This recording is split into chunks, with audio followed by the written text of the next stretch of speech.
अस्सलाम वालेकुम dear students. तो जैसा कि आप बोर्ड पे देख सकते हैं, आज हमें डिराइव करना है expression for the viscous force okay using dimensional analysis. तो ये टॉपिक बहुत ही इंपॉर्टेंट बन जाता है बिकॉज एक तो ये बनता है एप्लीकेशन ऑफ डायमेंशनल एनालिसिस, उसमें डेरिवेशन ऑफ फार्मूला में आता है, और दूसरा ये बनता है आपके चैप्टर जो या यूनिट बल्क मैटर है उसमें स्टोक्स लॉ। उसमें स्टोक्स लॉ स्टेटमेंट के बाद हमें विस्कस फोर्स डिराइव करना पड़ता है एंड वहां पे भी हम viscous force on a spherical body derive करते हैं यूजिंग डायमेंशनल एनालिसिस एंड बिल्कुल ऐसे ही करते हैं जैसे मैं यहां करूंगा। सो ये क्वेश्चन बनता है स्टोक्स लॉ पे भी, स्टोक्स लॉ पे मैं विस्कस फोर्स आप बिल्कुल ऐसे ही कर सकते हो। दूसरा ये बनता है एप्लीकेशन ऑफ डायमेंशनल एनालिसिस में भी। ओके, तो देखो जैसा कि आप देख सकते हो, जब भी हम डायमेंशनल एनालिसिस यूज करके किसी चीज की फार्मूला निकालते हैं, किसी फिजिकल क्वांटिटी की फार्मूला डिराइव करते हैं, तो हमें उसकी डिपेंडेंस गिवन होती है। हमें गिवन होता है कि किस किस क्वांटिटी पे ये गिवन फिजिकल क्वांटिटी डिपेंड करती है, फिर हम उन्हीं पे क्या निकालते हैं, उन्हीं के अकॉर्डिंग हम निकालते हैं फार्मूला। तो कैसे निकालते हैं, हम खुद रखते हैं कि डिपेंडेंस ऐसे ऐसे है, पावर हम एक्स वाई जेड रखते हैं क्वांटिटीज को, एंड वो उसको फिर डायमेंशनली हम सॉल्व करते हैं एंड वहां से हम एग्जैक्ट फार्मूला निकालते हैं। ओके, जैसे मुझे यहाँ पे गिवन है कि ये जो विस्कस फोर्स है, ये जो viscous force on a spherical body है, it depends on the coefficient of viscosity, it depends on the radius of the body and it depends on the velocity of the body. लेकिन कैसे depend करता है वो मुझे नहीं पता, वो मैं निकालूंगा, वो मैं डिराइव करूंगा यूजिंग डायमेंशनल एनालिसिस।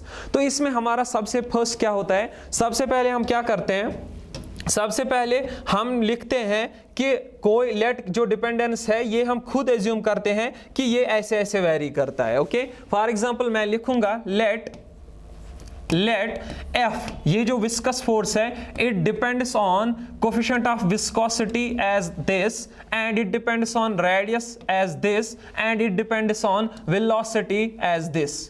तो मैंने खुद पावर एज्यूम किया कोफिशिएंट ऑफ विस्कोसिटी का कितना x, रेडियस का y एंड वेलोसिटी का z।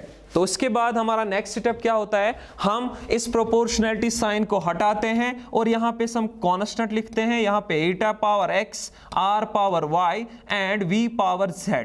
ओके, तो इसके बाद हम क्या करते हैं, हमारी जो फिजिकल क्वांटिटी यहां इन्वॉल्व होती है RHS में, उनकी हम डायमेंशनल फार्मूला लिखते हैं। देखो यहां पे सबसे पहले ईटा आ गया, तो ईटा की हमें सबसे पहले कोफिशिएंट ऑफ विस्कोसिटी जो है, इसकी हमें सबसे पहले डायमेंशनल फार्मूला पता होनी चाहिए, तभी जाके मैं यहां इसके बदले वो सब्स्टिट्यूट करूंगा।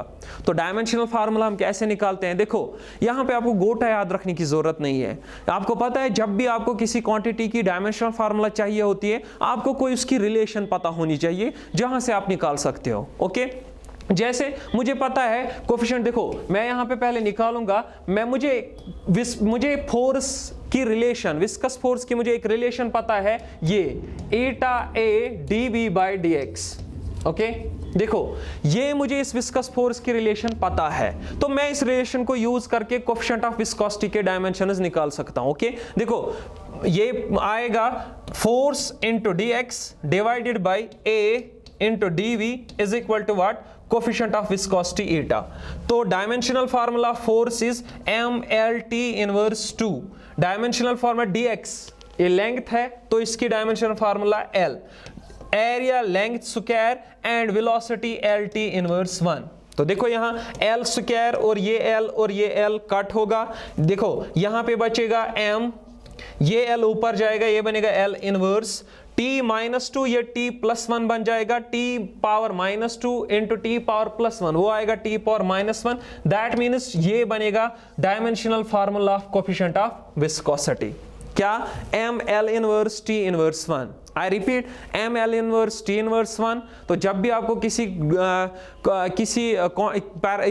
फिजिकल क्वांटिटी की डायमेंशनल फार्मूला चाहिए होती है, तो आप उसकी कोई रिलेशन याद करते हो, वहां से निकाल। जैसे मुझे एक रिलेशन पता थी कोफिशिएंट ऑफ विस्कोसिटी की ये, तो मैंने इसी रिलेशन को यूज करके कोफिशिएंट ऑफ विस्कोसिटी की डायमेंशनल फार्मूला निकाली। तो अब मैं यहां लिखूंगा, देखो force is equal to constant coefficient of viscosity की डायमेंशनल फार्मूला लिखूंगा m l inverse t inverse 1 whole power, यहां पे क्या है, होल पावर x। ओके, तो देखो फिर नेक्स्ट स्टेप हमारा क्या होता है, देखो सबसे पहले मैं सारे, देखो आर क्या है, आर रेडियस है तो इस ये डायमेंशनली एल है तो L power Y, and V क्या है, ये वेलोसिटी तो L T inverse 1 whole power Z. Okay तो आप देखो जो जो फिजिकल क्वांटिटी यहां इन्वॉल्व थी मैंने उसकी डायमेंशनल फार्मूला लिखी, उसमें टफ था थोड़ा सा कोफिशिएंट ऑफ विस्कोसिटी का, तो मैंने कोई रिलेशन यूज करके उसका निकाला, क्या आया, M L inverse T inverse 1, यहां मैंने इसका पावर x रखा तो whole power x, r length है तो l power y, v velocity है तो l t inverse 1 whole power z। अब मैं सारे क्वांटिटीज को अलग अलग पावर लिखूंगा, देखो k m power x, L power minus 1 into x, that will be L power minus x, t power minus 1 into x, that is t power minus x, L power y तो यहां पे होगा L power z, t power minus 1 into z, that is t power minus z। Okay तो यहां पे ये बनेगा।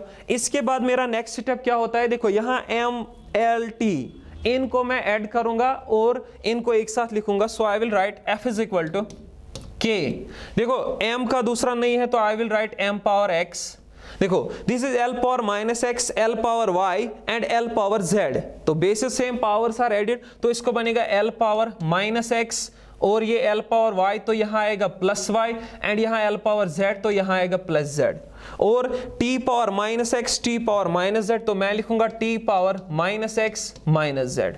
Okay तो ये बनेगा इसका, ये बनेगा m power x, l power minus x plus y plus z, ये था l power y, l power z, तो इसीलिए यहाँ पे t आया minus x minus z। Okay तो मैंने देखो LHS को मैंने पहले फार्मूला लिखी सारे क्वांटिटीज की, उसके बाद मैंने अलग अलग पावर लिया एंड अलग अलग पावर के बाद सिमिलर टर्म्स को मैंने ऐड किया। m अकेले था तो l 3 टर्म्स थी तो मैंने तीनों का पावर एक साथ लिखा, t 2 टर्म्स थी दोनों का पावर मैंने एक साथ लिखा। इसके बाद मैं RHS में फर्दर कुछ नहीं कर सकता, so I will now focus on what, LHS। तो LHS में फोर्स है तो मैं फोर्स की डायमेंशनल फार्मूला यूज करूंगा। ओके तो यहां पे फोर्स की मैं डायमेंशनल फार्मूला यूज करूंगा, देखो फोर्स क्या है, दैट उसकी डायमेंशनल फार्मूला क्या है, that is M L T inverse 2, तो फोर्स की मैं डायमेंशनल फार्मूला लिखूंगा एम एल टी इनवर्स 2। यहां पे RHS में मुझे क्या मिला, k m power x, l power minus x plus y plus z, okay and t power minus x minus z, तो ये मुझे मिला। ओके फाइनली अब चूंकि यहां डायमेंशनल मास टर्म है तो यहां भी mass term, length term, T term, तो ये तभी इक्वल होंगे जब मास टर्म के बराबर होगा, लेंथ टर्म लेंथ के बराबर, टाइम टर्म टाइम के बराबर। ओके तो मैं वही करूंगा, मैं लिखूंगा यहां m पावर 1 इस इक्वेशन से ये होगा किसके बराबर, m पावर x, तो बेसिस आर सेम, पावर्स भी क्या होनी चाहिए सेम। जैसे देखो मैं लिखूंगा 10 square is equal to 10 power x, ये दो इक्वल तभी होंगे जब ये x भी क्या होगा 2, तभी तो बनेगा 10 स्क्वायर इक्वल 10 स्क्वायर। ओके तो सिमिलर यहां पे भी m power 1 m power x बीच में इक्वालिटी, ये तभी इक्वल होंगे जब ये x भी क्या होगा 1। तो मुझे एक चीज मिली वो ये कि x इक्वल टू 1, तो x मुझे मिला कितना, x इज इक्वल टू 1। और मैं क्या कर सकता हूं, देखो और मैं यहां लिखूंगा और एक टर्म, देखो यहां पे t power minus 2, t power minus 2 मैं लिख सकता हूं it should be equal to this t power minus x minus z, तो base is again same, power should be same, so minus 2 should be equal to minus x minus z। Okay तो minus 2 should be equal to minus x, मुझे already पता है that is 1, तो मैं लिखूंगा x के बदले 1 माइनस z, ये माइनस 1 इधर आएगा तो minus 2 plus 1 is equal to minus z। okay so minus 2 plus 1 minus 1 is equal to minus z, minus minus cancel, that means 1 is equal to z। okay तो यहां पे क्या आएगा, यहां पे आएगा this z is equal to 1। okay तो ये मुझे मिला और एक टर्म। ओके तो देखो मैंने m वाली टर्म को उठाया वहां से मुझे x मिला, अब मैंने टाइम वाली टर्म को उठाया वहां से मुझे z मिला, उसमें x था तो x मुझे ऑलरेडी पता था, सो मैंने वो यूज किया। थर्ड में और यूज क्या कर सकता हूं, देखो यहां पे मैं थर्ड यूज कर सकता हूं दिस थर्ड टर्म क्या है यहाँ पे लेंथ। तो देखो मैं लेंथ वाली टर्म को दैट इज L पावर 1 जो LHS में है वो होना चाहिए RHS के बराबर, that is L power minus x plus y and plus z। Okay, तो अगेन यहां पे basis same, power should be equal. तो मैं लिख सकता हूं यहां power 1, this power should be equal to this power that is minus X plus Y plus Z. Okay, तो 1 इज इक्वल टू, देखो माइनस ऑलरेडी मुझे x मिला है दैट इज 1, मैं लिखूंगा x के बदले 1 प्लस y भी मुझे नहीं पता लेकिन z मुझे पता है तो दैट इज 1। तो दिस माइनस 1, देखो यहां पे this minus 1 and this minus 1 cancels, so y is equal to what? Y is equal to 1. तो मुझे one more important term milli, that is what? That is y is equal to 1. Okay?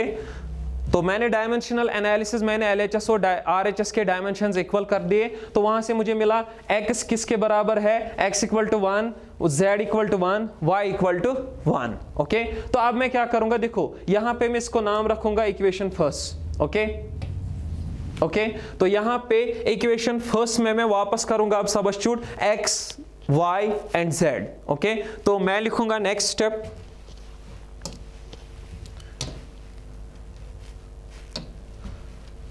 substituting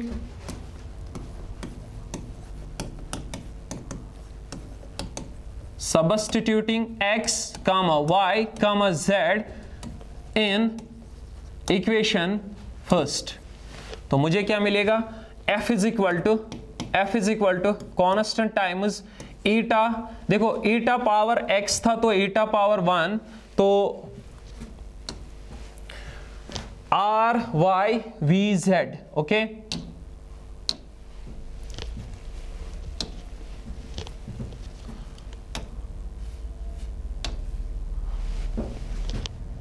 r power 1 and v power 1।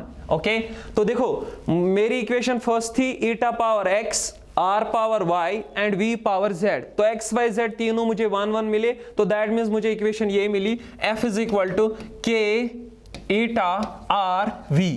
Okay, तो बिल्कुल आप formula यहां पे stop कर सकते हो, आप इतना ही लिख सकते हो, लेकिन यहां पे हमें पता है ये डायमेंशनल कांस्टेंट, ये k जो है ये होता है 6 पाई।